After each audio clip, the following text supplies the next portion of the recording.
बहुत बहुत स्वागत है आपका। प्रोग्राम आप देख रहे हैं सलाम जेके दिल्ली के स्टूडियो से बराह रास्त। मैं हूं आपके साथ आसिफ रशीद। बहुत बहुत शुक्रिया आप सभी का हमारे साथ ज्वाइन करने के लिए।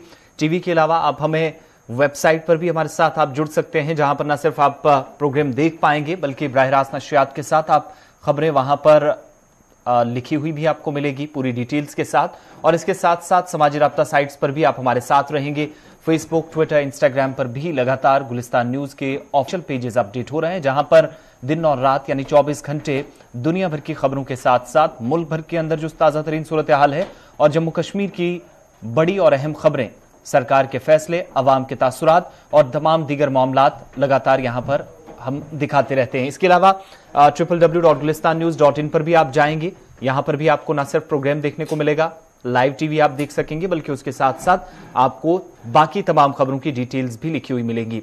आज के प्रोग्राम में गौहर कुछ थोड़ी देर में मेरे साथ ज्वाइन करेंगी, लेकिन जहां तक प्रोग्राम के मौजुआत की बात है, अहम मौजुआत में आज दुनिया भर की खबरों पर हम नजर रखते हैं। और शुरुआत में कुछ बड़ी खबरें आलमी सतह पर इस वक्त जो ज्यादा सुर्खियां बटोर रही हैं वो आप तक पहुंचाने की हमारी कोशिश रहेगी, और उसके बाद एक एक करके रफ्ता रफ्ता हम चलेंगे। मुल्क के अंदर राजधानी में जो इस वक्त सूरत हाल बनी हुई है, मौसमी तब्दीली आ रही है और इन सब के बीच में परेशानियां काफी ज्यादा बढ़ रही है। थोड़ी सी राहत की खबर यह थी कि कोविड-19 से निजात मिलेगी, केसेस जैसे कम हुए नेशनल कैपिटल के अंदर, लेकिन उसके बाद दिल्ली के अंदर एक और परेशानी पिछले 5-10 दिनों से या 2 हफ्ते कह लीजिए जो परेशानी का सबब बनी है। इसके अलावा जम्मू कश्मीर भी चलेंगे और कुछ बड़ी खबरें हैं, अहम मौजुआत हैं, और बात आज राशन के हवाले से भी करेंगे, क्योंकि सरकार ने राशन बंद कर दिया है। जो गरीब आवाम को राशन दिया जाता था और कौन सा राशन बंद किया है, क्यों किया है, तमाम डिटेल्स आपके सामने रखेंगे। हमारे मेहमान भी और हमारे नुमाइंदे भी हमारे साथ ज्वाइन करेंगे। और इसके अलावा आपको बताएंगे कि जम्मू कश्मीर के अंदर जो मरकजी वुज़रा के दौरे थे उस पर अब सरकार की तरफ से रिपोर्ट्स भी तैयार की जा रही हैं। साथ ही कुछ और मंसूबे भी आपके सामने रखेंगे कि पैसा किसी का, अकाउंट किसी का, सरकार ने बोर्ड्स लगा दिए हैं, इस पर अवाम सवाल उठा रही। किस जिले की कहानी है, डिटेल्स आपके सामने रखेंगे। और जहां तक बात राशन की है तो इसके साथ साथ सरकार के एक और फैसले की बात बताएंगे। जम्मू कश्मीर के अंदर श्रीनगर इंटरनेशनल एयरपोर्ट, जिसे सरकार की तरफ से एक बड़ा एयरपोर्ट या अहम एयरपोर्ट करार दिया जा रहा है, क्या कुछ सरकार की तरफ से इसमें पेशरफ्त की जाएगी, क्या कहा गया है, वो डिटेल्स आपके सामने रखेंगे। और बात बिजली के हवाले से भी करेंगे। राशन के साथ साथ बिजली की कटौती भी अब आहिस्ता आहिस्ता शुरू हो जाएगी, बल्कि आज से इसका आगाज होने जा रहा है, और इस पर जो ताजा तरीन शेड्यूल जारी किया गया है वो आपके सामने रखेंगे। प्रोग्राम के आखिरी 20 मिनट आप हमारे साथ बात करेंगे, लाइव प्रोग्राम में शामिल होंगे, कॉल्स करेंगे। और अब गौहर कुछ मेरे साथ ज्वाइन कर चुके हैं, बहुत बहुत शुक्रिया गौहर ज्वाइन करने के लिए। प्रोग्राम का आगाज करेंगे हिस्ट्री ऑफ द डे से। गौहर के पास चलते हैं। शुक्रिया आसिफ। तो प्रोग्राम की शुरुआत करेंगे आज तारीख में क्या कुछ हुआ है आज के दिन के हवाले से, यानी कि 7 नवंबर तारीख में हिस्ट्री में क्या कुछ हुआ है वो हम आपको बताएंगे। कुछ अहम वाक़ात हैं वो हम आपकी नज़र करेंगे, आपको बताएंगे। इसके बाद ही हम खबरों का पिटारा बाज़ाब्ता तौर पर खोलेंगे। आज यानी कि 7 नवंबर को क्या कुछ हुआ है। 1913 में जनूबी अफ्रीका में मोहनदास गांधी मार्च की क़यादत करते हुए गिरफ्तार हुए हैं। ये 1913 में हुआ है। और 1979 में आयतुल्लाह ख़मैनी ने ईरान की बागडोर संभाली है। 7 नवंबर 1979 में। और साथ ही साथ बात करेंगे 7 नवंबर 1968 में जुल्फ़िकार अली भुट्टो का इस्तकबाल करने वाले गर्मजोशी तलबा पर तशद्दुद किया गया है। ये 7 नवंबर जब उनका हुआ है। और 7 नवंबर 1990 में नवाज शरीफ वज़ीर आज़म पाकिस्तान मुंतखब हुए हैं। 7 नवंबर उस वक्त के सोवियत यूनियन 1968 में एटमी तजुर्बात किए गए थे। 7 नवंबर यानी कि 1968 में उर्दन का आईन 1951 में मंजूर हुआ है। और आज ही के दिन सदर चंद्र रिकॉर्ड 2003 में श्रीलंका में इमरजेंसी का ऐलान हुआ है। वो आज ही का दिन था 7 नवंबर 2003 जब श्रीलंका में इमरजेंसी का ऐलान हुआ है।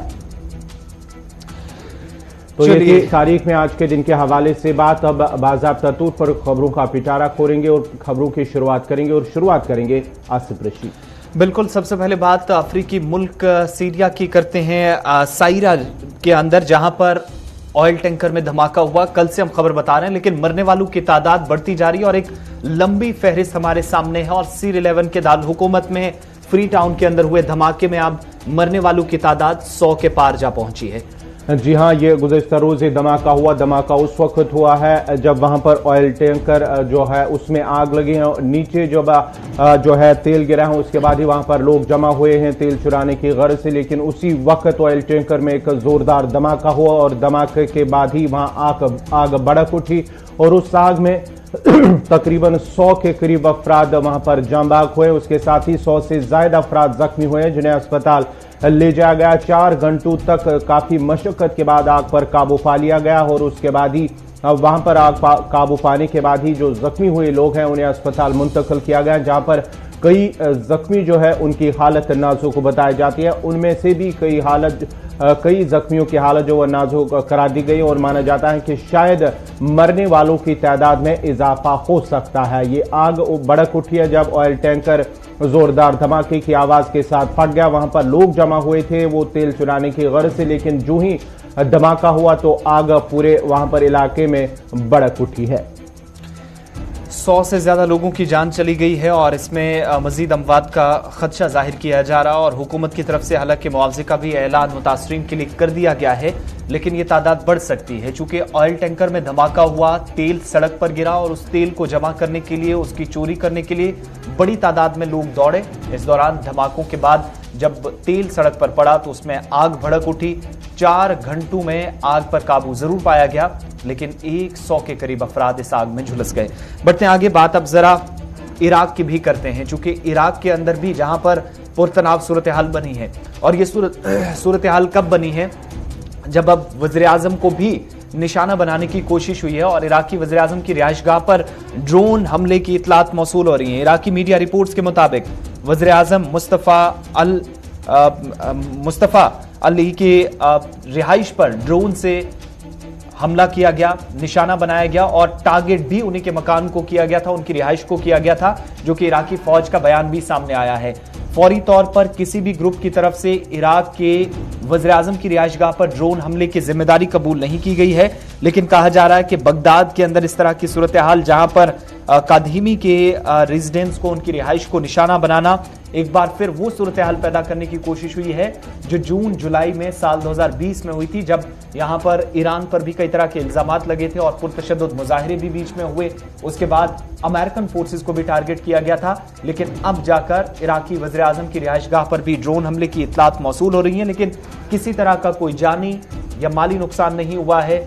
इराकी फौज ने भी इस हवाले से अपना बयान जारी कर दिया है और दूसरी तरफ इंतजार इस बात का था कि शायद दाइश या फिर अलकायदा वगैरह कोई ग्रुप जो है, शिद्दत पसंद ग्रुप, इनमें से हमले की जिम्मेदारी कबूल कर सकता है। फौरी तौर पर किसी भी गिरोह ने अभी तक इस हमले की जिम्मेदारी कबूल नहीं की है। और आपको याद होगा कि पिछले दिनों इसी इलाके के अंदर जो आम इंतखाबात हुए थे इराक के अंदर, उनके नताइज को लेकर नाराज लोगों की तरफ से एहतजाज किया जा रहा था और प्रोटेस्टर्स पर उस वक्त ताकत का इस्तेमाल भी फौज की तरफ से किया गया था और मुजाहिरीन को तितर बितर करने के लिए जब उन पर लाठीचार्ज हुआ, फायरिंग हुई, रबड़ की गोलियां चलाई गई, पानी की बौछारें हुई, तो उसके बाद नाराजगी काफी ज्यादा थी और अब उसी करीबी इलाके में वज़ीर आज़म की रिहाइशगाह को भी निशाना बनाया गया। बढ़ते हैं आगे, बात अब जरा लाइन ऑफ एक्चुअल कंट्रोल की भी करते हैं, चूंकि हकीकी कंट्रोल लाइन पर कशीदगी बढ़ सकती है। इस तरह के इम्कानात जाहिर हो रहे हैं और ये तब हुआ है जब मशरकी लद्दाख के अंदर सूरत हाल को बेहतर करने की कोशिश मुसलसल चल रही है, लेकिन हकीकी कंट्रोल लाइन पर तिब्बत के उस इलाके के अंदर जहां पर भूटान और चीन एक खास मुआहदे के तहत काम कर रहे हैं, वादी चुम्बी के अंदर यहां पर मवासलाती निजाम या राबता मजबूत करने की कोशिशों में इस वक्त चीन लगा हुआ है और मोबाइल नेटवर्किंग से लेकर दीगर जो जरूरी चीजें हैं, तामीरात हैं, वो इस इलाके के अंदर की जा रही हैं और इससे भूटान और चीन के मुआहदे से जो कामकाज हुआ है, सियासी मुबस्सरीन के मुताबिक या जो दिफाई तज्जिया निगार मानते हैं कि कंट्रोल लाइन की सूरत हाल पर इस वक्त असर पड़ी है और दोनों ममालिक के जो ताल्लुकात हैं, जिनमें या दोनों ममालिक में जो ताअत्तुल था जिसको खत्म करने की कोशिश थी, वो बढ़ सकती है। और फौजी कमांडर ने सिलीगुड़ी को हसास करार दिया है। ईस्टर्न कमांड चीफ जो कि चुम्बी वैली की सारी सूरत हाल पर नजर रखे हुए हैं और तिब्बत ऑटोनॉमस रीजन यानी TAR जो कि भारत के साथ स्ट्रेटेजिक एतबार से बहुत क्लोज आता है, बहुत नजदीक है, और सिलीगुड़ी कॉरिडोर जिसे कहा जाता है, जिसे चिकन स्नैक भी कहा जाता है, इस इलाके के अंदर जहां पर eastern commander lieutenant general Manoj Pandey, जिन्होंने सूरत हाल को बहुत करीब से देखा है, उन्होंने सिलीगुड़ी को अब हसास तरीन इलाका करार दिया है। साथ ही ये मामला कब सामने आया है, जहां पर एक एनुअल रिपोर्ट यूएस कांग्रेस और मिलिट्री सिक्योरिटी डेवलपमेंट्स की सामने आई थी, जिसमें यह कहा गया था कि तिब्बत हो, मशरकी लद्दाख हो, चीन की जारहाना पॉलिसीज जो हैं वो आज भी जारी हैं और भारत के साथ तातुल खत्म करने की एक तरफ मुआहिदों पर बात, एक तरफ बातचीत चल रही है। उस रिपोर्ट के सामने आने के कुछ दिनों के बाद ही लाइन ऑफ एक्चुअल कंट्रोल पर अब खबर यह है कि अब चुम्बी वादी के अंदर सिलीगुड़ी कॉरिडोर में के बहुत करीब जो कि वादी है, यहां पर पीपल्स लिबरेशन आर्मी की तरफ से बड़े पैमाने पर तैयारियां न सिर्फ की जा रही हैं बल्कि बॉर्डर टेंशन को कम करने के बजाय इसको बढ़ावा दिया जा रहा है और तामीरात यहां पर मोबाइल नेटवर्किंग साइट्स को बेहतर किया जा रहा है और इस इलाके के अंदर मजीद निशानदेही करके तामीरात इस वक्त या ढांचे को मजबूत बनाने के लिए, और जब फौजी ढांचा हकीकी कंट्रोल लाइन के करीब बेहतर हुआ है तो ऐसे में खित्ते के अंदर कशीदगी मजीद बढ़ सकती है। और इसका एतराफ भी कहीं ना कहीं लेफ्टिनेंट जनरल मनोज पांडे ने किया है, जो कि ईस्टर्न कमांडर लेफ्टिनेंट है। उनकी तरफ से कहा गया कि सिलीगुड़ी जो कि इस इलाके यानी चुम्बी वादी के अंदर जहां पर यह सब कुछ हो रहा है, सिलीगुड़ी इसका बहुत करीब इलाका, उसे उन्होंने हसास करार दिया है। दूसरी तरफ आपको याद होगा कि भूटान की चूंकि भूटान के साथ लगने वाला ये इलाका है और भूटान और चीन के दरमियान एक एमओयू पर गुज़श्ता दिनों दस्तखत हुए थे और उस मुआहिदे के तहत काम हो रहा है। सड़क राब्ते को या रेल लाइन जो है उसको बेहतर बनाने की तैयारियां की जा रही थी और अरबों रुपए इस पर दोनों मालिक खर्च कर रहे थे।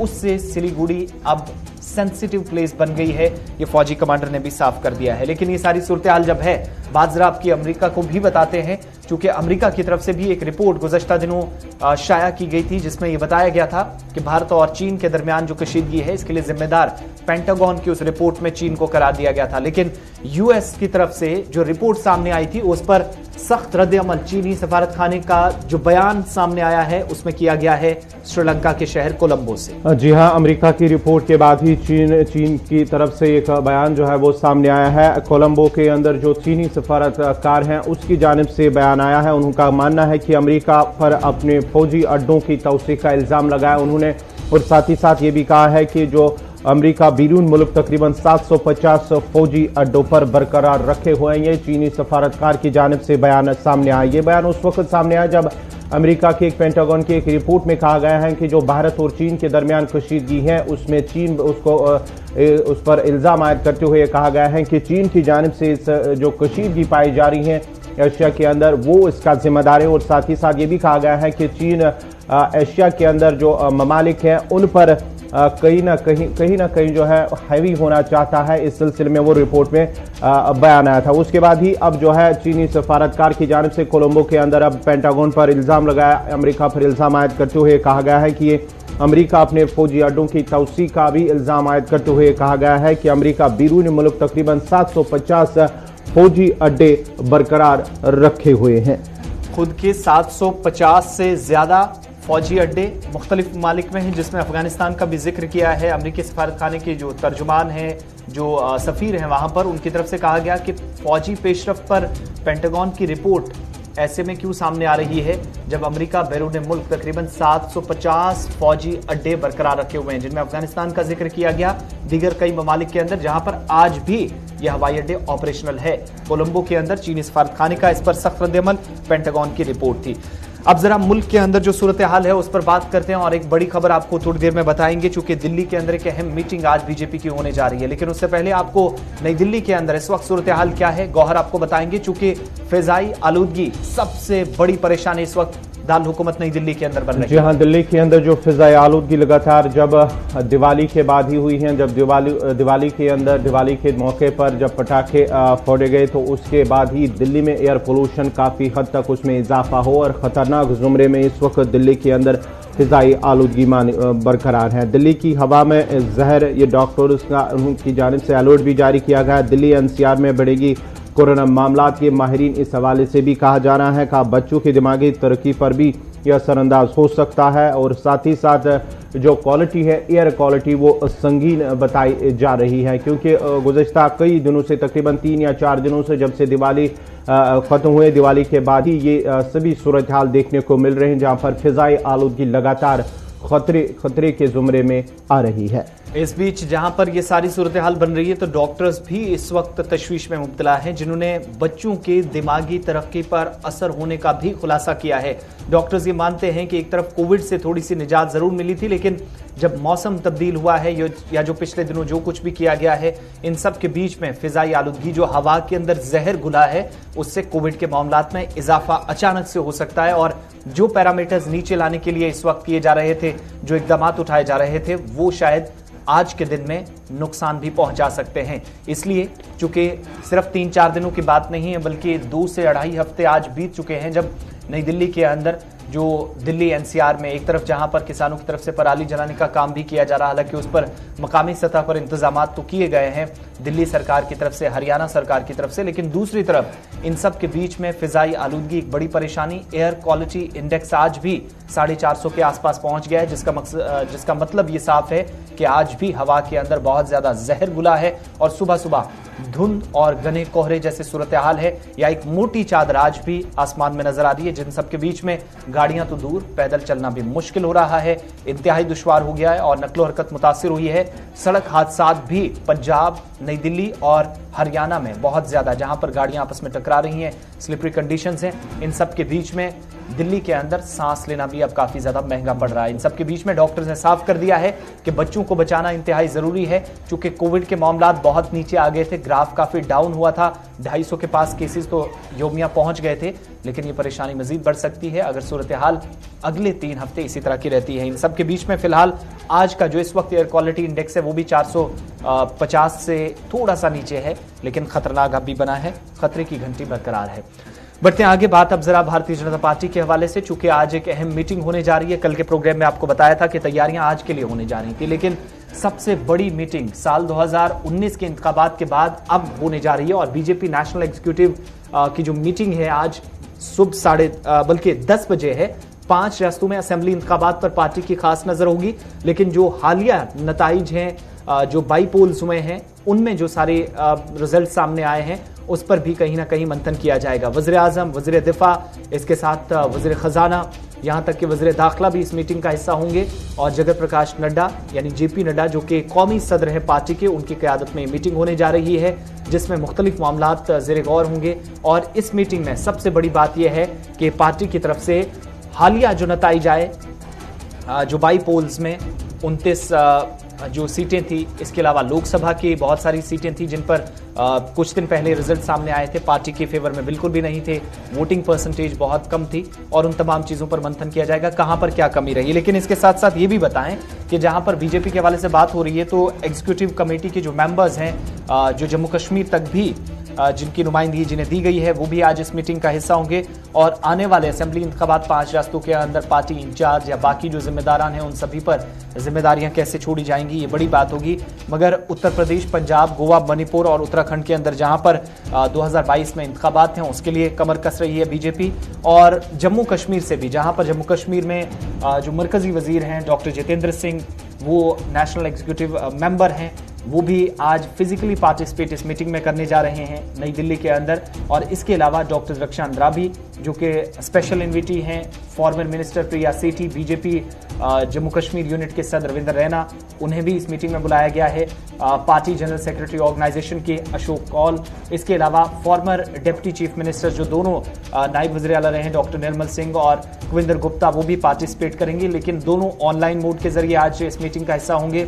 इसके अलावा रविंदर रैना, अशोक कौल, निर्मल सिंह, कुविंदर गुप्ता, ये सारे जो इससे पहले नेशनल एग्जीक्यूटिव मेंबर्स भी रह चुके हैं, इन सभी को आज पार्टी इस मीटिंग में हिस्सा बनाने जा रही है। और जम्मू कश्मीर की जो इन सभी लोगों को बुलाया गया है, चूंकि नए मेंबर्स हैं, पहली मीटिंग होगी। और 2019 में जो दोबारा इंतखाबात हुए थे, मई के महीने में नताइज सामने आए थे दोबारा, यानी मोदी गवर्नमेंट 2 के बाद ये पहली मीटिंग होगी बीजेपी की एग्जीक्यूटिव की। और 10 बजे का इंतजार है नई दिल्ली में पार्टी हेडक्वार्टर में, जहां पर मीटिंग होगी। और पिछले जो कुछ दिन पहले रिजल्ट सामने आए, उसके साथ साथ आगे की हिकमत अमली भी तय की जाएगी। ये एक तरफ की बात। लेकिन अब जरा एक और बड़ी खबर और बात जम्मू कश्मीर की करते हैं। बात राशन के हवाले से गौहर आपको इसमें तफसीलात बताएंगे और उसके बाद वादी कश्मीर भी आपको लिए चलेंगे। कश्मीर ब्यूरो चीफ फिलहाल हंजूरी हमारे साथ जुड़ेंगे। राशन के हवाले से बड़ी खबर गौहर। जी हाँ, इस वक्त जो बड़ी खबर आ रही है जम्मू कश्मीर के हवाले से, जम्मू कश्मीर में जो मुफ्त राशन प्रधानमंत्री की स्कीम के कल्याण, जो प्रधानमंत्री गरीब कल्याण अन्न योजना स्कीम के तहत जो राशन फराम किया जाना है जम्मू कश्मीर की आवाम को, माना जाता है कि अब 30 नवंबर के बाद जम्मू कश्मीर को मुफ्त राशन रोकेगी और 30 यानी कि दिसंबर के बाद अब वो राशन नहीं मिलेगा। और मरकजी साथ साथ मरकज 67,266 करोड़ रुपए का इजाफी बोझ बर्दाश्त भी करेगा। मरकजी स्कीम में तौसी का फिलहाल कोई इम्कान नहीं है, ये जराये का कहना है कि क्योंकि जो मुफ्त राशन जम्मू कश्मीर के अवाम जो AAY कैटेगरी और PHH और BPL कैटेगरी के जुमरे में लोग आते हैं, उनके लिए ये स्कीम जारी की गई थी मरकज की जानिब से, यानी कि प्रधानमंत्री गरीब कल्याण आम अन्न योजना स्कीम। अब वो माना जाता है कि अब दिसंबर के बाद ही इस स्कीम के तहत किसी को राशन नहीं मिलेगा। ये माना जाता है कि जो इकोनॉमी है, इकोनॉमी की रिकवरी के लिए फिलहाल ये कदम उठाया जा रहा है। आने वाले महीने के दौरान यानी कि दिसंबर के बाद अब माना जाता है कि इस स्कीम के तहत चावल नहीं मिलेगा, यानी कि राशन नहीं मिलेगा। और साथ ही साथ जब इकोनॉमी में कुछ रिकवरी बेहतरी आ सकती है तो उसके बाद ही मजीद शायद इस पर सोच विचार किया जा सकता है कि क्या इससे जो मजीद तौसी मिलेगी इस स्कीम के तहत, क्या लोगों को फिर राशन मिलेगा। ये तो आने वाले वक्त की बात करेगा। फिलहाल दिसंबर यानी कि 30 नवंबर तक दिया जाएगा, लेकिन 30 नवंबर के बाद यानी कि दिसंबर के बाद राशन अब जो इस जुमरे में आते हैं AAY, BPL और PHY कैटेगरी में लोग आते हैं, उन्हें अब राशन नहीं मिलेगा। प्रधानमंत्री गरीब कल्याण अन्न योजना 30 नवंबर के बाद स्कीम के तहत राशन नहीं मिलेगा। AAY, PHH और BPL जो गरीबी की सतह से नीचे जिंदगी गुजारते हैं, उनको सरकार की तरफ से, आपको याद होगा कि जुलाई के महीने में स्कीम का आगाज किया गया था और 4 किलो गंदम, 1 किलो चावल भी सरकार की तरफ से इसी स्कीम के तहत दिया जाता था। और जराया का ये भी कहना है कि मरकजी स्कीम का इसमें कोई भी तौसी नहीं होगी, सरकार का इस तरह का कोई भी प्लान नहीं है। एक तो ये कि मौजूदा जो सूरत हाल है, आहिस्ता आहिस्ता इस वबाई सूरत हाल से निकलकर मुआशी तौर मुल्क का थोड़ा सा बेहतर हुआ है। जो मुआशी कमजोरी थी उससे निजात देने के लिए सरकार ने कुछ इकदाम उठाए और भी बेहतरी का इम्कान है। इसलिए सरकार फिलहाल इस मरकजी स्कीम में दिसंबर के बाद या 30 नवंबर के बाद तौसी नहीं करेगी। फिलहाल इसके तहत जम्मू कश्मीर के अंदर भी 30 नवंबर के बाद राशन देना बंद हो जाएगा, स्कीम के तहत जो सरकार ने जुलाई के महीने में शुरू किया था। कोविड-19 के केसेस जब बहुत ज्यादा मुल्क के अंदर या 1 लाख के पार भी केसेस पहुंच गए थे। श्रीनगर चलते हैं, कश्मीर ब्यूरो चीफ हिलाल हंजूरी हमारे साथ हैं। हिलाल, जरा मजीद इसकी वजाहत कीजिएगा, तफसीलात क्या कुछ है सरकार की तरफ से और क्या कुछ कहा गया जो इन डिटेल्स हैं। खास बात यह है कि जुलाई के महीने से जिस स्कीम का आगाज किया गया था, दिसंबर आते आते सरकार इसे खत्म करने जा रही है। बुनियादी वजह क्या सिर्फ मुआशी कमजोरी है जिससे अब सरकार कह रही है कि हम बाहर निकल रहे हैं, या फिर कोई और वजह भी यहां बताई गई है? देखिए, जब तक सरकार ने इस हवाले से अपना नुक्ता नजर इस पर रखा और उनका मानना है कि किसी हद तक जो मार्केट है इकोनॉमिकली जब हम देखते हैं तो उनका कहना है कि वो सैचुरेट हो गया है जी। लेकिन बहुत हद तक इन क्लेम्स में दावा भी नहीं हो सकता है, इसमें वो ताकत भी नहीं हो सकती है। दरअसल मरकज से लेकर जम्मू कश्मीर एडमिनिस्ट्रेशन तक हम देख रहे हैं कि किस तरह से एक क्राइसिस में, इकोनॉमिकल क्राइसिस में लोग जा रहे हैं, गवर्नमेंट जा रही है और इसकी रिकवरी के लिए दरअसल इस तरह के जो बेनिफिट्स आवाम को दिए जा रहे हैं। क्योंकि आसिफ, आपको याद होगा कि जब पहले मई और जून के लिए इस स्कीम को यहां लॉन्च किया गया था और कहा गया था कि 2 महीने के लिए ये मुफ्त राशन दी जाएगी, जब यहां पर कोविड-19 केसेस पीक पर थे। तो उसके बाद जब शटडाउन हो गया था तो फिर सरकार ने न सिर्फ जम्मू कश्मीर के अंदर बल्कि पूरे मुल्क के अंदर 2 महीने की राशन फ्री कर दी थी। और उसके बाद जब केसेस में किसी तरह की गिरावट नजर नहीं आई और बहुत देर तक वो केसेस चलते रहे तो फिर इस स्कीम को एक्सटेंड किया गया था। तो जुलाई से लेकर नवंबर महीने तक फिर इसे एक्सटेंड किया गया और अब सरकार की जानब से वाज़ेह तौर पर यह कहा गया है कि नवंबर के बाद अब इस स्कीम के तहत जो मुफ्त राशन दी जा रही थी वो अब नहीं दी जाएगी, क्योंकि इस ज़मन में जो 5 महीने हैं, जुलाई से लेकर नवंबर के महीने तक, इस जारी माली साल के दौरान 67,266.44 करोड़ रुपए का जो इजाफी बोझ है वो जो मुल्क की सरकार को उठाना पड़ा। जब हम इसे मई और जून से मिलाते हैं तो ये लगभग 93,863 करोड़ रुपए का इजाफी बोझ मरकजी सरकार को था जम्मू कश्मीर को लेकर। मैं बाकी स्टेट्स का जिक्र नहीं कर रहा हूं। और जब इस यूटी में हम देख रहे हैं तो 100 करोड़ के आसपास का ये इजाफी बोझ था, और ये था जो नेशनल फूड सिक्योरिटी एक्ट है, जिसके तहत ऑलरेडी सब्सिडाइज रेटों पर राशन फराम की जाती है सार्फिन को, चाहे वो बीपीएल हो या अंत्योदय हो, तो उन्हें पहले ही 3 रुपए के हिसाब से राशन फराम की जाती थी और उसके बाद उन्हें कहा गया कि तो आपको फ्री दे देते हैं। तो इस तरह से अब दिसंबर के बाद जो नेशनल फूड सिक्योरिटी एक्ट के तहत 3 रुपए के हिसाब से जो गुरबा थे, जो बीपीएल थे, एनडीपीएच थे, या जो अंत्योदय के अंडर आते हैं, तो उन्हें अब उसी पुराने रेटों के मुताबिक कि वो राशन मिलेगी, हालांकि वो भी सब्सिडाइज्ड है। तो इस तरह से सरकार का मानना है कि ज्यादा देर तक वो इस तरह का बोझ नहीं उठा सकते हैं। एक चीज और भी हिलाल, चूंकि सरकार ने आदादोशुमार जो दिए हैं, तकरीबन 7 लाख के आसपास फैमिलीज हैं जिनको फायदा पहुंचा है इन कुछ महीनों के दौरान इस स्कीम से। क्या सरकार ने कोई एडिशनल इकदाम यहां पर रखा है? जब ये बंद होगी तो इसके बाद ऑप्शनल क्या होगा? देखिए, ये 7 लाख फैमिलीज ही नहीं है, बल्कि 7 लाख फैमिलीज जहां तक मेरी याददाश्त है तो सिर्फ जम्मू सूबे के लिए हैं, और ये लगभग 60 लाख के करीब नफूस पूरे जम्मू कश्मीर के अंदर, दोनों सूबों के अंदर, जो इस स्कीम से बेनिफिट हासिल कर रहे थे। क्योंकि ये स्कीम परमानेंट स्कीम नहीं थी, एक पैंडेमिक के लिए लाई गई थी, क्योंकि पैंडेमिक के दौरान जब कामकाज बंद हो गया था, गरीब काम नहीं कर पाते थे, तो उनके अन्न का बंदोबस्त करना था, उनकी फूड का बंदोबस्त करना था। तो सरकार ने इस तरह की जो स्कीम है 5 किलो या 4 किलो वीट या 5 किलो राशन के हिसाब से उन्होंने फैमिली को ये देने का ऐलान किया था। तो उसके बाद एक लिमिटेड पीरियड के लिए उसी टाइम बताया गया था कि जब तक कोविड काल है तब तक। अब चूंकि कोविड में भी किसी हद तक रिलैक्सेशन दी गई है, जो कोविड एसओपीज है उसमें भी किसी हद तक अमेंडमेंट आई है, तो इस तरह से अब लोग किसी हद तक काम भी कर पाते हैं। हालांकि अगर ये सेटिस्फैक्टरी नहीं है, लेकिन सरकार का मानना है कि अब चूंकि सरगर्मियां शुरू हो चुकी हैं, तो अब अपने फूड का, अपने अन्न का आम लोग भी इसका जो है बंदोबस्त कर सकते हैं। तो इस तरह से इसे अब वेव ऑफ किया गया है। अब इसे जो सब्सिडी दी जाती थी, मुकम्मल सब्सिडी दी जाती थी, उससे अब हटा दिया गया, यानी मुफ्त राशन अब खत्म की गई है।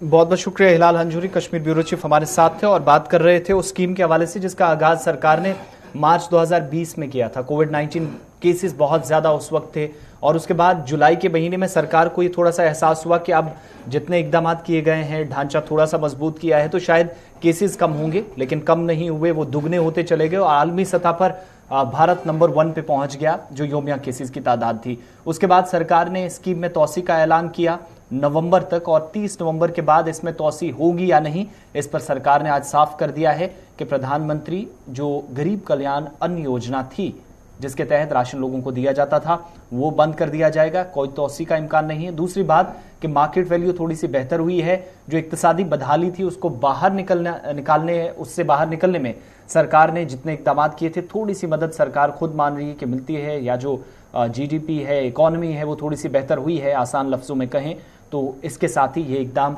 मजीद आगे नहीं किया जा सकता, लेकिन किसी तरह की परेशानी नहीं आएगी। और आदादोशुमार बताते हैं कि दोनों सूबों के अंदर जहां पर 7 लाख से ज्यादा फैमिलीज हैं, सरकार खुद बताती है कि स्कीम के तहत इन 5-6 महीनों के दौरान या मार्च 2020 से, क्योंकि मुल्की सतह पर तकरीबन 80 करोड़ लोगों को राशन स्कीम के तहत देने का दावा वज़ीर आज़म की तरफ से भी किया गया था, तो उस दावे को सरकार यहां पर खुद बता रही है। अब ये राशन की बात थी, 30 नवंबर के बाद स्कीम के तहत राशन मिलना बंद हो जाएगा, लेकिन सरकार अगर इसमें मजीद कोई इकदाम करती है तो वो भी उस हवाले से अपडेट आपको किया जाएगा। फिलहाल अब राशन के साथ साथ बात बिजली की भी करते हैं गौहर, चूंकि सरकार की तरफ से अब जम्मू कश्मीर के अंदर सरमा के दिन जैसे जैसे बढ़ते जा रहे हैं, बिजली कटौती शेड्यूल का आज से आगाज भी कर दिया है। जी हाँ, श्रीनगर जिला के लिए महकमा पीडीडी की जानिब से बिजली शेड्यूल, जो बिजली कटौती का शेड्यूल है वो जारी किया गया। नया शेड्यूल जो है वो आज से ही उसका बाज़ाब्ता तौर पर इतलाक होगा। शहर श्रीनगर के अंदर 3 अलग अलग उन्हें ग्रुप्स में, कैटेगरीज में जो है महकमा बिजली की जानिब से किया गया है, जहाँ पर जो मीटर्ड एरिया है वहाँ पर रोज़ाना 1.5 घंटे बिजली कटौती, पावर कर्टेलमेंट रहेगी, और साथ ही साथ जो नॉन वीटोड एरियाज हैं वहां पर 3 घंटे बिजली बंद रहेगी। ये बाज़ाब्ता तौर पर इस सिलसिले में कश्मीर पावर डेवलपमेंट कॉरपोरेशन की जानिब से ये जो है शेड्यूल जारी किया गया। उसमें ये भी कहा गया है कि अगर जो लोग हैं सार्फिन हैं वो महकमे के साथ ताउन नहीं करेंगे तो शायद इसमें मजीद कर्टेलमेंट हो सकती है। उनका मानना है कि अगर सार्फिन महकमा बिजली के साथ ताउन करेंगे तो शायद इसमें नरमी दी जा सकती है। उनका मानना है कि जो फिलहाल बिजली की जो है पैदावार है वो थोड़ी सी बेहतर हुई है कुछ पिछले सालों के दौरान। अगरचे पिछले साल 1420 मेगावाट है लेकिन इस बार 1600 से ज़्यादा मेगावाट और मजीद इसमें इजाफा करने की गुंजाइश है। और आने वाले दिनों में अगरचे 2200 के करीब ज़रूरत है जम्मू कश्मीर के अंदर, खासकर वादी के अंदर बिजली ज़रूरत के मुताबिक, लेकिन उसमें कमी के बायस इस तरह के शेड्यूल जो है कर्टेलमेंट किया जा रहा है। उनका मानना है कि बिजली चोरी और साथ ही साथ जिस तरह से जो आलात विंटर उसमें इस्तेमाल किए जा रहे हैं यानी कि हीटिंग आलात जो इस्तेमाल किए जा रहे हैं उस पर कहीं ना कहीं काबू पाने के लिए महकमा पीडीडी की जानिब से टास्क फोर्स को भी यानी कि मुतलका महकमा के मुलाजमीन जो है उन्हें ये जिम्मेदारी दी गई है जहां पर जो बिजली चोरी रोकने के लिए और साथ ही साथ जो हीटिंग आलात है उन्हें बंद रखने के लिए और साथ ही साथ उन्हें जब्त करने के सिलसिले में उन्हें ये जिम्मेदारी भी दी गई है। लेकिन बाज़ाब्ता तौर पर महकमा पीडीडी ने सार्फिन से ये भी अपील की है कि वो बिजली ज़रूरत के मुताबिक इस्तेमाल करे और उनके साथ ताउन करे तो शायद इसमें तोसी की जा सकती है, इसमें मज़ीद जो है कटौती कमी की जा सकती है। लेकिन उनका मानना है कि अगर ताउन नहीं किया गया तो उसमें पावर कर्टेलमेंट में मज़ीद इजाफा किया जा सकता है। चलिए, बिजली के हवाले से बात थी। अब जरा वबाई सूरत हाल पर काबू पाने के लिए उठाए जा रहे इकदाम पर भी आपको अपडेट करते हैं। चूंकि लेफ्टिनेंट गवर्नर की सदारत में एक और मीटिंग हुई है और हफ्तावार ब्रीफिंग जो अफसरान की तरफ से लेफ्टिनेंट गवर्नर के सामने की जाती है, यानी कोविड टास्क फोर्स मीटिंग जो होती है यूनियन टेरिटरी में कोविड सूरत हाल पर लेफ्टिनेंट गवर्नर मनोज सिन्हा की सदारत में एक और मीटिंग हुई है। दिफा की अहम लाइन अब वैक्सीन ही है, वैक्सीनेशन को मजीद तेज किया जाए। लेफ्टिनेंट गवर्नर ने हिदायत दी, टेस्ट, ट्रेस और अलग थलग यानी आइसोलेशन का जो तरीकाकार है वो सबसे अहम है। इस बात को यकीनी बनाने पर एलजी ने जोर दिया। वैक्सीन की दूसरी खुराक जम्मू कश्मीर इंतजामिया के बकौल 59% तक इस वक्त पहुंच गई है। पहला जो टारगेट था वो 100% मुकम्मल किया था। इंतजामिया के दावों को अगर सही माने तो दूसरी तरफ सरकार ही ये खुद बता रही है कि आज के दिन में दूसरी खुराक कोविड-19 की जो है वो 59 यानी 59% तक पहुंच गई है।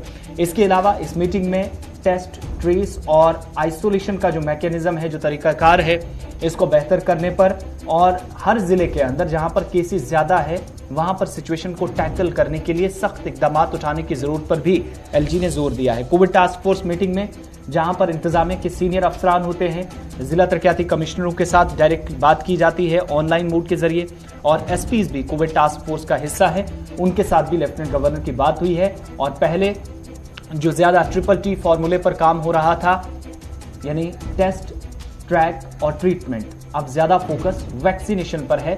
इसलिए लेफ्टिनेंट गवर्नर ने यह भी कहा है कि जिन इलाकों के अंदर कोविड-19 के ज्यादा असरात नजर आ रहे हैं, जिन जिन इलाकों से केसेस ज्यादा आ रहे हैं, जिस इलाके के अंदर खतरा ज्यादा है, वहां पर तरजीह बुनियादों पर वैक्सीनेशन की जाए। लेफ्टिनेंट गवर्नर की तरफ से जो रैपिड एसिम्प्टोमेटिक टेस्टिंग का सिलसिला है वो भी तेज करने और इसके अलावा उनका ये मानना है कि इसने केसेस को कम करने में बहुत हद तक मदद की है।